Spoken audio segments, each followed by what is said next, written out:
The Chronicles of Allimir, the Dowry of Fuerrta, Chapter 4, In His Father's Footsteps. The darkness was all-enveloping. Allimir stood for a moment, hoping his eyes would adjust to the place of miserable dejection.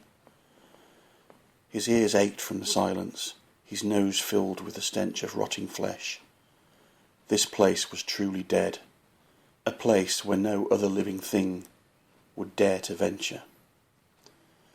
Allimir fumbled on, arms outstretched, hands searching, hoping to find some purchase. "Whoa!" Allimir yelled, as his foot twisted, sending him to the dank floor below. As he groped around in the darkness, his hand fell upon what seemed to be a torch. "At last, some luck," he sighed, lighting it. What met his eyes would change Allimir's life forever. "Father, I implore you, let Allimir compete," Fuerrta begged. This must have been the 100th time Fuerrta had asked her father. Trinital rolled his eyes, sighed, and said, as he had done 100 times before, "Over my dead body." "Maybe a quest," Fuerrta went on, ignoring her father's rejection. "Allimir could compete in a quest to prove his worthiness." An idea, though small at first, began to take shape in Trinital's mind. "I need to get rid of this Inalu, once and for all, and a deadly quest could be just the thing." Smiling, as if at last Fuerrta's pleas had worn him down, Trinital spoke. "You know me too well, Fuerrta," appealing to my love of adventure and honour. He paused as if thinking. "Very well, a quest it is. Allimir can compete for your dowry if he travels to Skyrim and brings me back the head of a hagraven." "Hagraven?" Fuerrta questioned, shocked. "Surely there could be something else, maybe to collect a heart of a wolf, or compete in a test of skill." Trinital's smile vanished, and he spoke with angered sternness. "He is an Inalu, and if he is to prove himself worthy of you, this must be done." Hagravens were vile beings, bird-like features, twisted and tortured, their bodies famished, long-limbed, with prolonged fingers, tipped by razor-like nails. They despised nature, making the Bosmer a natural enemy. Myth dictated that they had once been witches that had given up their humanity.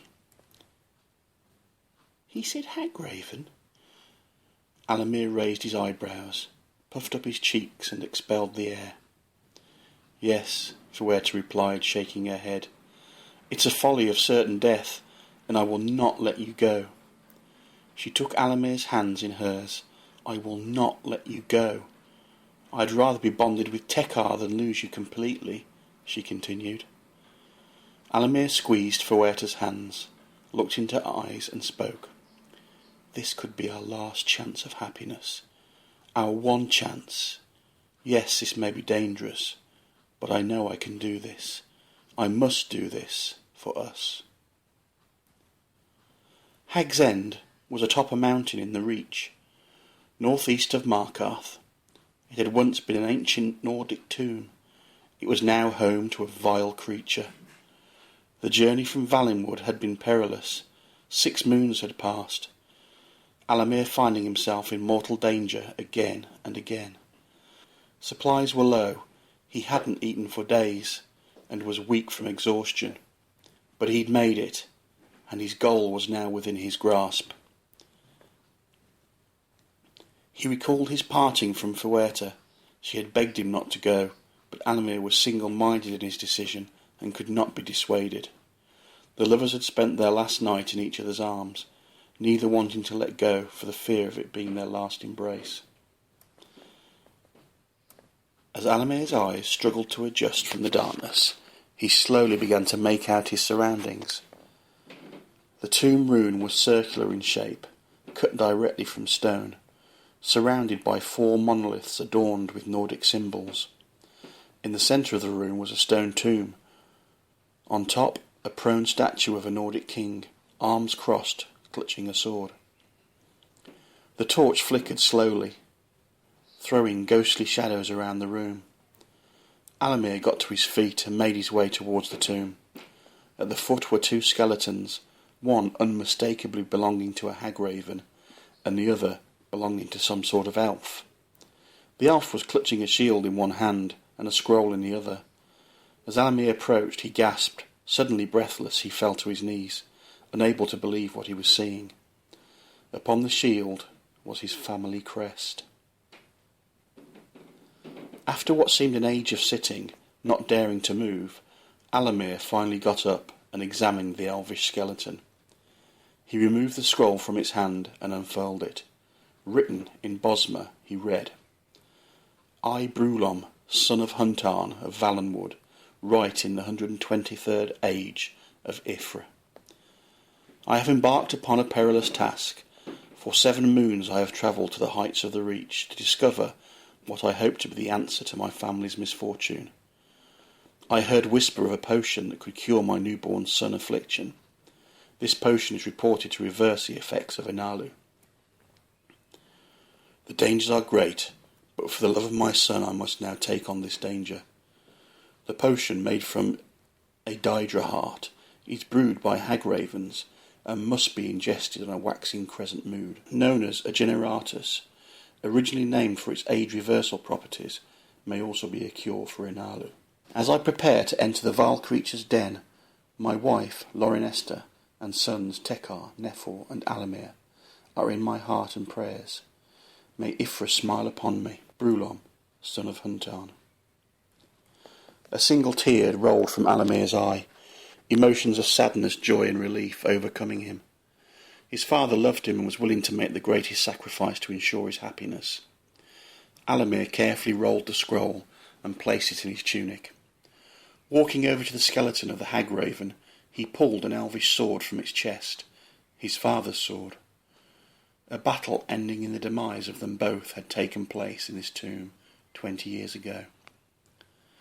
As Allimir searched the tomb for supplies, a raspy voice echoed in his ears. "Does the elf taste like chicken?" Allimir spun around to find a hideous hagraven standing before him, drool running from its lips, wringing its hands in anticipation of an elvish banquet. In an instant, Allimir had drawn his bow and shot 3 arrows into the beast's chest.